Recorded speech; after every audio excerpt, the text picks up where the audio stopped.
Welcome to Pretty and Wild Living's Devotional Week 3. Today's devotion is called Stay in Your Garden. So today we're going to be talking about what I think is an epidemic in today's society, and that is comparison and envy. And I wanted to start this week's devotional by talking about a story in the Bible about Mary and Martha.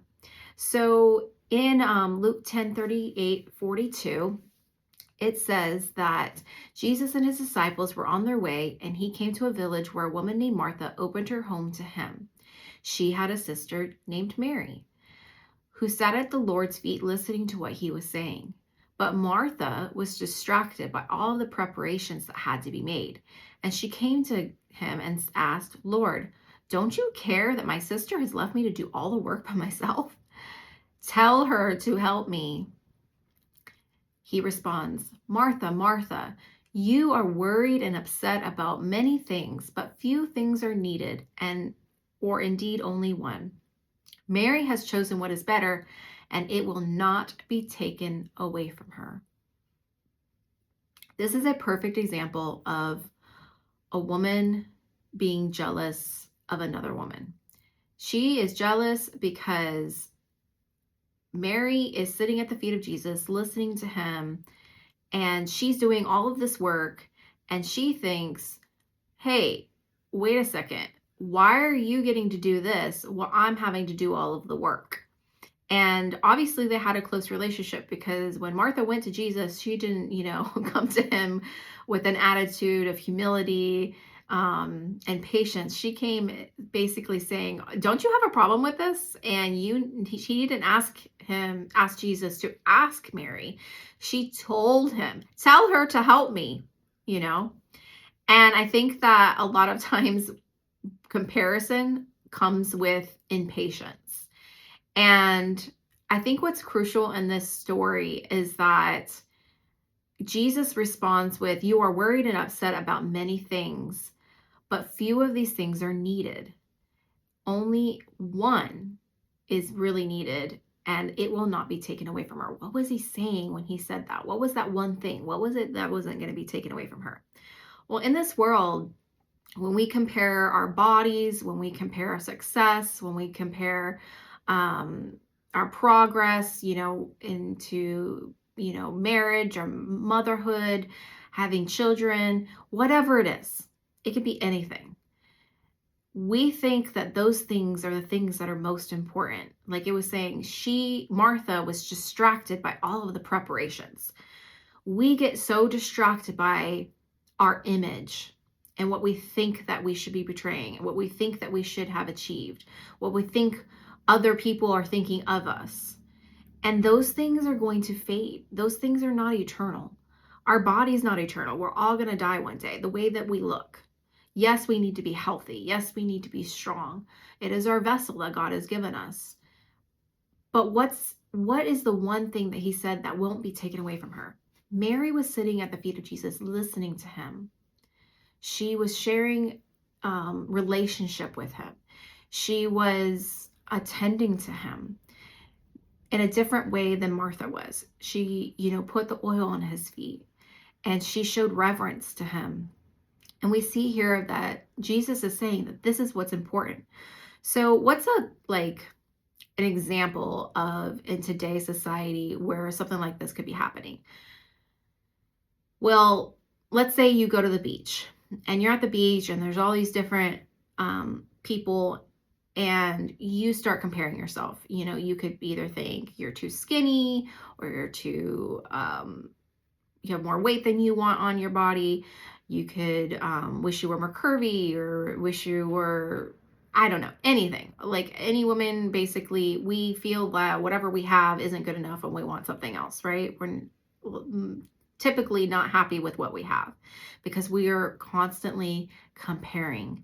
And in this type of situation, what are our eyes set on? Our eyes are set on the physical things of this world. We're comparing ourselves to the physical things. But what if we chose to take our eyes off of the people that are around us and put our eyes up towards God and focus on him?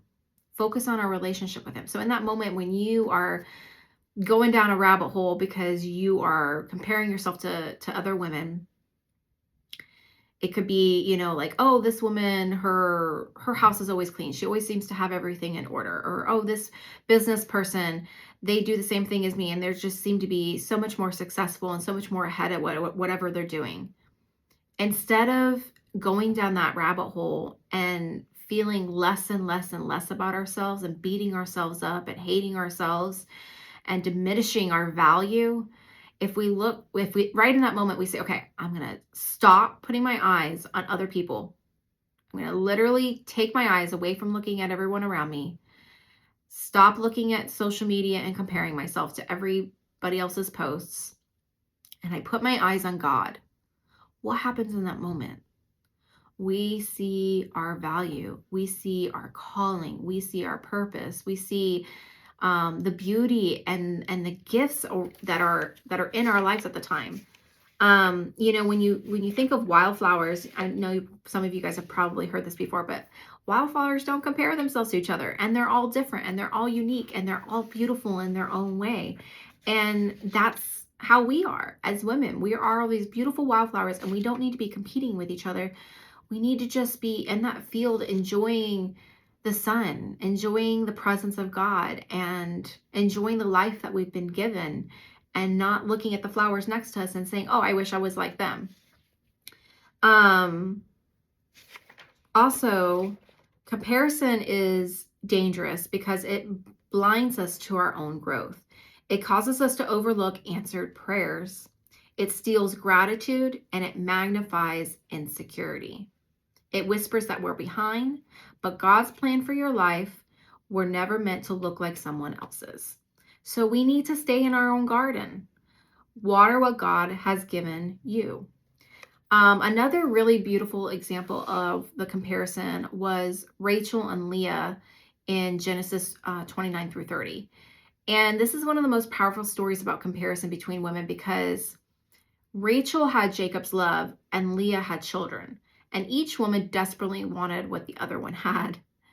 But neither could enjoy their blessings because they were consumed by what she lacked. So again, this is a perfect example of not only are you diminishing your value, but you're losing out on the joy of what you already have.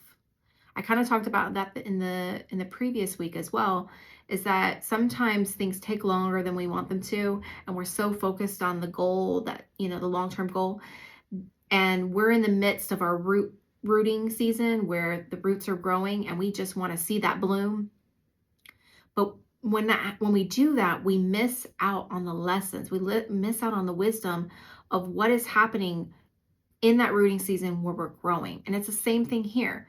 When we are so focused on looking at other people and comparing ourselves to them and envying what they have, we miss out on the things that we already have in our own life, the things that are beautiful and we should be grateful for.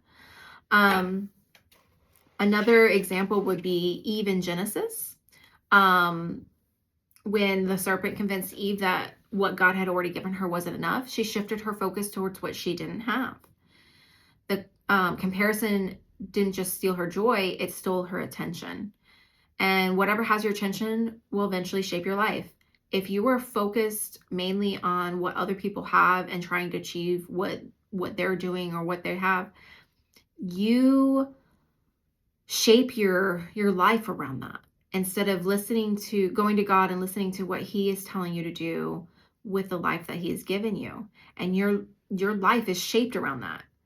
What do you want your one life to be shaped around? What other people are doing or what God has called you to do individually? Do you want to be a wildflower like someone else in the field, or do you want to be proud of the wildflower that God has created you to be? You have your own unique voice, your own unique talents, your own unique beauty. When I was younger, I struggled a lot with body image. And I think that out of everything in my life, that's probably been the number one thing that I've always struggled with. And it just came from a lot of insecurity in my life as a child, because I had a lot of instability when I was younger.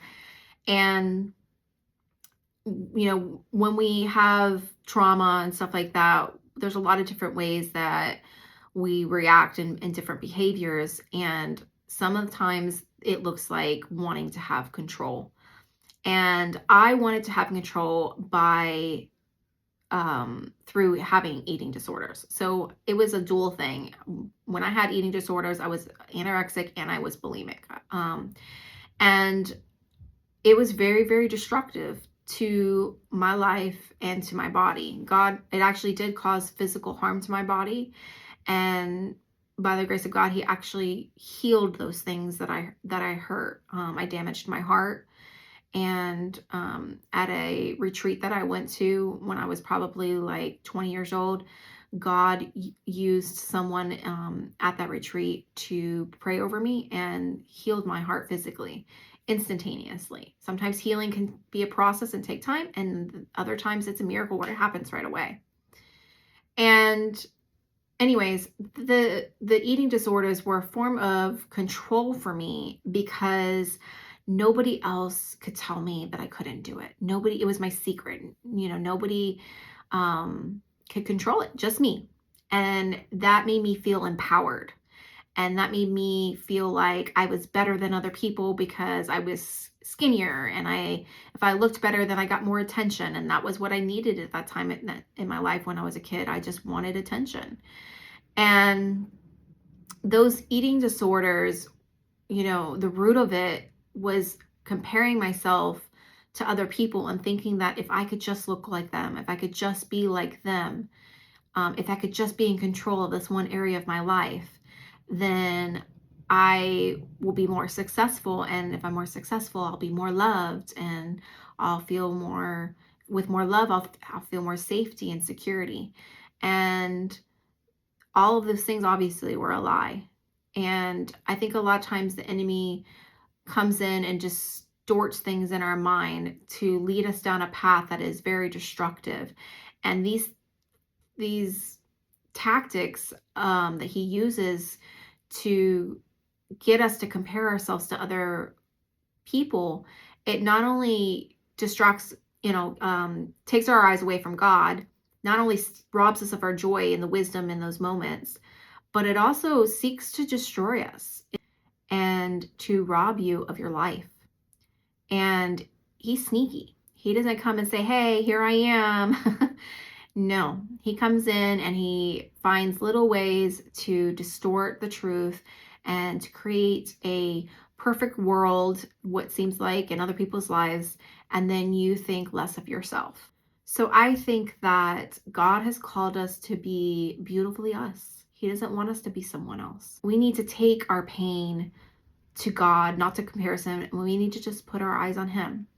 So I'm going to read you the prayer for this week. Forgive me for the times I have measured my worth against other people. Help me celebrate the blessings you've given me instead of focusing on what I do not have. Teach me to trust your timing. Remind me that you created me uniquely and intentionally. When comparison begins to steal my joy, help me to turn my eyes back to you. Give me gratitude for my journey and confidence in who you have created me to be. Amen. So the journal prompts for this week were: what areas of my life am I most tempted to compare? How has comparison stolen joy from me? And what is blooming in my life right now that deserves celebration? And the weekly movement was to take a 20-minute walk this week. And as you walk, notice the variety of plants, flowers, trees, and notice that no two are exactly alike. No two grow the same way. No two bloom at the same time, yet all of them have beauty. As you walk, thank God for 5 things that make your story unique. So when I was doing this devotional this week, I wrote down 5 things that I felt like made me unique, and I wanted to share those with you. So I feel that my resilience and ability to forgive others and to heal definitely is something that makes my story unique. I've gone through a lot of painful relationships in my life and a lot of trauma, and I have been perseverant in choosing to forgive those people and to heal versus carrying that bitterness and anger and jealousy, whatever things come from those roots, that are unhealed. And I have made it a point to always pray through all of those times that God would keep my heart soft and that my heart would not become hardened. That has been a big prayer of mine throughout my life, because when we go through difficult things in life, our heart can definitely become hardened. Another thing that's unique to my story is my level of passion to love and create. I am so passionate. At one point, people had a nickname for me, and it was called too much. And after a certain amount of time, it kind of hurt that that was my nickname, and I kind of started to retract and pull back and not be fully who I was. And it was actually God who corrected me and said, "You are who you are for a reason. I created you to be passionate and to be creative and to be such a big lover for a very specific reason." And I truly believe that. And some people are not like that, and that's okay. We're all different. But that is something that is very unique to me. My story is unique because I was able to go from a poverty mindset to a prospering mindset. I didn't grow up in an environment where there was excess or we had a lot of things.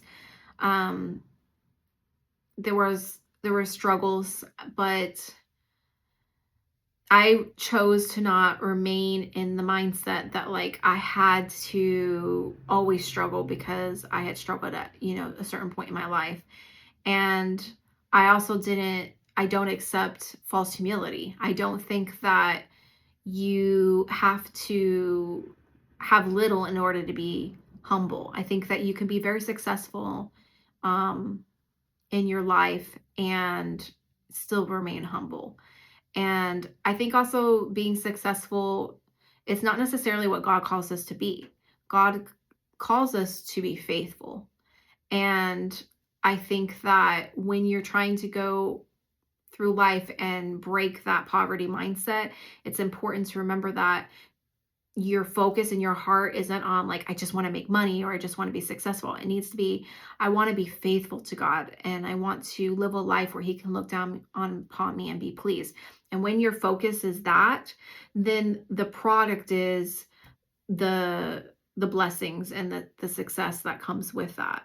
And I think that it's unique to me because a lot of people can get stuck in that poverty mindset and not able to break through into a place where they believe that God wants the best for them. They think that they can't come to their Father and ask Him, you know, for their wants and their needs, but He cares about both.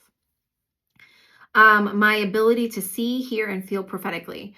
Ever since I was a little girl, I have always been able to hear His voice, and to feel Him and to see Him. And there have been many times where He's used me to give words to other people, which were very scary. And that's a whole nother story.